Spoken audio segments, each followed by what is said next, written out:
Hello students, नमस्कार, प्रणाम। कैसे हो आप सब? आशा करते हैं कि बेहतर होंगे, एकदम शानदार होंगे। ये कक्षा 10 का पेपर है ना? कक्षा 10 का पेपर है, एकदम जबरदस्त पेपर है आपका। 24 फरवरी के लिए एकदम शानदार होगा। आज आपके 19 फरवरी हो चुके हैं ना?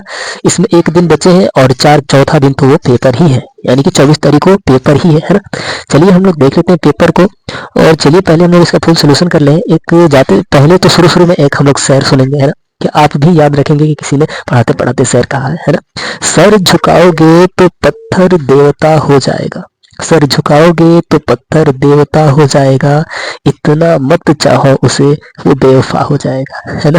क्या गजब लाइन है। चैनल पे नए हैं तो सब्सक्राइब कर देना, बेल आइकन को दबा देना ताकि हमारी नोटिफिकेशन आप सबके पास जाती रहे, है ना? पहला प्रश्न आपका, हिंदी साहित्य के श्रेष्ठ निबंधकार, आलोचक एवं इतिहासकार के रूप में जाने जाते हैं, है ना? बहुत ही शानदार, आपके रामचंद्र शुक्ल जी, रामचंद्र शुक्ल जी जाने जाते हैं। मेरे प्यारे साथियों, चैनल पर नए हैं तो प्लीज फटाफट सब्सक्राइब कर दीजिएगा और ज्यादा से ज्यादा वीडियो को शेयर कर सकते हैं तो शेयर कर दीजिएगा, है ना?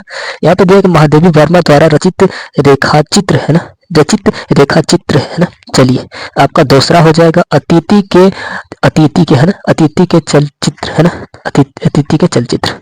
यहाँ पे तीसरा दिया है कि कोणार्क के रचनाकार, है ना? कोणार्क के रचनाकार है आपके हो जाएंगे जगदीश माथुर, जगदीश माथुर जी हो जाएंगे, है ना? बहुत जबरदस्त लाइन है ना?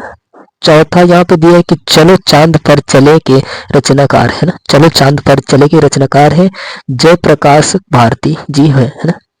यहाँ पे पांचवा आपका है तूफानों के बीच रचना के विधा है, तूफानों के बीच रचना के विधा है आपके रिपोर्टर्ज, है ना? रिपोर्टर्ज है ना? बहुत ही शानदार, एकदम जबरदस्त। चलिए यहाँ पे ये पेपर है, केशव दास किस काल के कवि है ना? केशव दास किस काल के कवि है? रीति काल के कवि है ना? यहाँ पे है सातवां आपका भारत भारती के रचनाकार है ना? भारत भारती के रचनाकार है आपके, यहाँ पे हो जाएंगे मैथिली शरण गुप्त जी हो जाएंगे, है ना? चलिए आठवां प्रश्न आपका कह रहा है कि भारतीय निजुग के समविधि, है ना? समविधि है आपके, यहाँ पे बताना है आपका हो जाएगा यहाँ पे सन 1968 से 1900 ईस्वी तक, है ना? 19वां सुमित्रानंद पंत की रचना नहीं है, सुमित्रानंद पंत की रचना नहीं है, कामायनी उनकी रचना नहीं है ना? चलिए यहाँ पे कह रहे हैं कि रीति मुक्त काव्यधारा के कवि है, रीति मुक्त काव्यधारा की कवि है केशव दास, केशव दास जी, है ना? यहाँ पे कह रहा है ग्यारहवां कह रहा है आपका प्रश्न, आपका प्रश्न कह रहा है कि हाँ हाँ दिया है, उसके बाद से ड्यास दिया है ना? हाँ ड्यास दिया है, रघुनंद प्रेम परिते, है ना? रघुनंद प्रेम परिते तुम बिन जिया बहुत दिन बीते, है ना? तुम बिन जिया बहुत दिन बीते, यानी कि कोई इंसान है उसके वो बहुत दूर चला गया है, उसके बिना अकेले जिंदा बहुत दिन हो चुके हैं, है ना? उपयुक्त पंक्तियों में प्रयुक्त रस, है ना? इसका रस बताना है आपका, यहाँ पे हो जाएगा आपका, यहाँ पे बहुत शानदार होगा, करुण रस हो जाएगा, है ना? चलिए 12वां प्रश्न कह रहा है आपका, जो आखिनो जो आखिनो सब देखिए आंख न देखी जहां, है ना? उपयुक्त पंक्ति में कौन सा अलंकार है? बहुत जबरदस्त अलंकार, यहाँ पे रूपक अलंकार हो जाएगा, है ना? जिस चीज में देखने की भाव हो रूपक अलंकार होता है ना? यहाँ पे दिया है कि सोरठा छंद के पहले एवं तीसरे चरण में मात्राएं होती है ना? मात्राएं होती हैं आपके 11 मात्राएं होती है ना? चलिए यहाँ कह रहा है कि सुगम शब्द में प्रयुक्त उपसर्ग है, सुगम शब्द में प्रयुक्त उपसर्ग है आपके, यहाँ पे हो जाएंगे ए नंबर आपका उपसर्ग पहले होगा, अगर तृतीय पूछता तो गम होता है ना? चलिए यहाँ पे होता है, यहाँ पे पूछ रहा है कि नवरत्न में समास है, नवरत्न में समास है, द्वंद्व समास हो जाएगा, है ना? यहाँ पे कह रहा है पृथ्वी का परिवाच्य शब्द नहीं है, पृथ्वी का परिवाच्य शब्द नहीं है आपका, प्रसून हो जाएगा, प्रसून पृथ्वी का परिवाच्य शब्द नहीं है ना? यहाँ पे त्वम शब्द में विभक्ति एवं वचन है ना? आपका यहाँ पे हो जाएगा चतुर्थ विभक्ति एक वचन हो जाएगा। 18 का अर्थ के आधार पर वाक्य के भेद है ना? आधार पर वाक्य के भेद है 8 भेद है ना?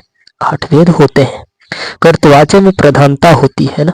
अनिश्चय का कह रहा है कि कर्तवाच्य में प्रधानता होती है, आपके कर्ता की प्रधानता होती है ना? चलिए मेरे प्यारे स्टूडेंट्स, आपको बहुत ही शानदार तरीके से तैयारी कराया जा रहा है, तो चैनल पे नए हैं तो फटाफट सब्सक्राइब कर दें और वीडियो को ज़्यादा से हो सके तो शेयर करें, है ना, ज़्यादा से ज़्यादा।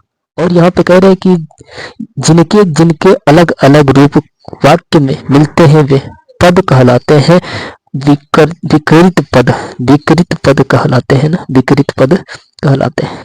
चलिए ये पेपर है, इम्पोर्टेंट पेपर है, आप इसे तैयार कर लीजिएगा किसी भी हाल में। और ये निम्नलिखित पदार्थ पर आधारित दिए गए प्रश्नों का उत्तर दीजिए। 6 नंबर मिल जाएंगे आपको, है ना, 6 नंबर मिलेंगे, बहुत जबरदस्त तरीके से 6 नंबर मिल जाएंगे, है ना। तो आपको क्या करना है, आपको क्या करना है, बहुत से बच्चे ऐसे होते हैं कि जिनको लेखक का नाम नहीं आता है तो पूरा ये छोड़ देते हैं। नहीं, ऐसा नहीं करना है। अगर लेखक का नाम नहीं याद है तो ये जो 2 प्रश्न दिए गए हैं आप उसे कीजिए, और जो नहीं आ रहा है तो एक ही तो नहीं आ रहा है, कम से कम 4 नंबर तो लेके जाइए। 6 नंबर क्यों छोड़ रहे हैं 2 नंबर के चक्कर में, है ना। अथवा करके दिया है, अथवा करके दिया है, आप उसे देख सकते हैं, आप इसे भी कर लेंगे। तैयार कीजिएगा, आप सबके लिए बेस्ट होगा, एकदम जबरदस्त होगा, है ना। चलिए आगे ये देखते हैं हम लोग प्रश्न। निम्नलिखित पदार्थ पर आधारित 3 प्रश्नों का उत्तर दीजिए, आपके 6 नंबर मिलेंगे, है ना। बहुत शानदार, एकदम जबरदस्त होगा मेरे प्यारे साथियों, एकदम शानदार तरीके से हमें लगता है कि आप तैयारी कर रहे होंगे, है ना। इन तीनों को देख के आपका इसका आंसर वैसे ही देना है पढ़ के, है ना। अथवा करके दिया है यहाँ पे भी, है ना।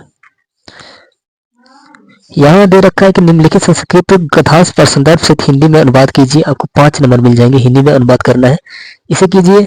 और फिर अथवा करके दिया है, इसे कीजिए, है ना। बात तो एक ही है, किसी एक को ही करना है, डबल मत कर देना, है ना।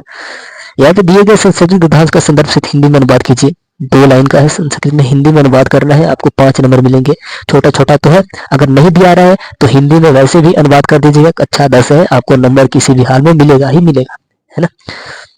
यहाँ कह रहे हैं कि अपने पठित खंडकाव्य के आधार पर दिए गए प्रश्नों में से किसी एक प्रश्न का उत्तर दीजिए, है ना। चलिए हम लोग देख लेते हैं, जिला वाइज आता है ना।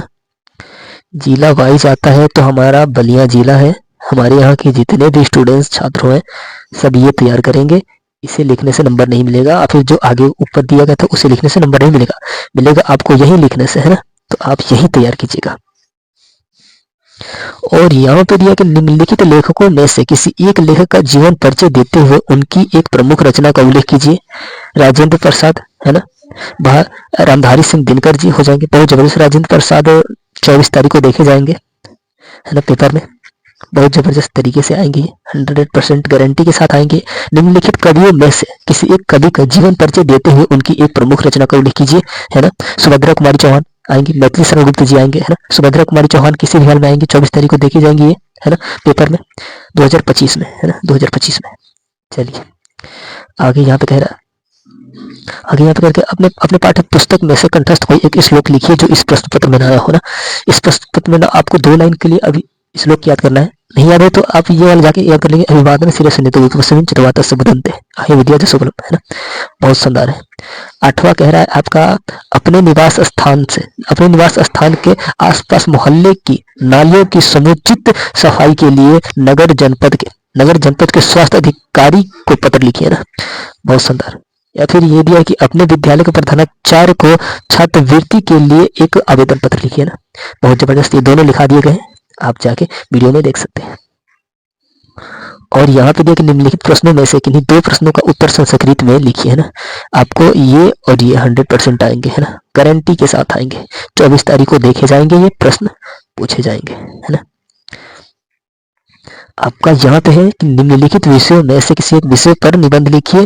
पर्यावरण प्रदूषण की समस्या एवं समाधान, इंटरनेट, ये गारंटी के साथ दोनों 24 तारीख को 24 फरवरी को पूछे जाएंगे 2025 में, है ना, 2025 में। किसी भी हाल में तैयार कर लीजिएगा, ये आपके लिए बेहतर होगा, एकदम शानदार होगा, है ना। 7 नंबर है, 7 नंबर का है, है ना। तो सबसे पहले बता दें कि निबंध लिखिए, निबंध लिखने के बाद जीवन परिचय, कवि परिचय, रेखांकित उसका व्याख्या और गद्यांश पदार्थ हिंदी में संस्कृत में, वो सब लिखने के बाद सबसे लास्ट में बहुविकल्पी प्रश्न लिखिएगा, तभी आपका एकदम फुल मार्क्स, एकदम 100% गारंटी के साथ, एकदम नंबर भी नहीं कटेगा। पहले बहुविकल्पी में नंबर नहीं कटता है, बहुविकल्पी में नंबर नहीं कटता है, कटता है आपका गद्यांश में, पदांश में, जीवन परिचय में, कवि परिचय में, यही सब में कटता है। तो सबसे पहले वही सब लिखिए कि उसमें नंबर ना कटे, अच्छे से लिख दे, है ना। मेरे प्यारे साथियों, आप सब बातों को समझ गए होंगे कि अगर आपको सबसे पहले जीवन परिचय, कवि परिचय और गद्यांश पद्यांश संदर्भ निबंध को सबसे पहले भी लिख सकते हैं, है ना। तो आप सबसे पहले वही सब लिखिए, सबसे लास्ट में बहुविकल्पी प्रश्न को लिखिएगा, है ना। चलिए अगली वीडियो मिलते हैं। नमस्कार, धन्यवाद, प्रणाम। अगली वीडियो मिलते हैं। चलिए।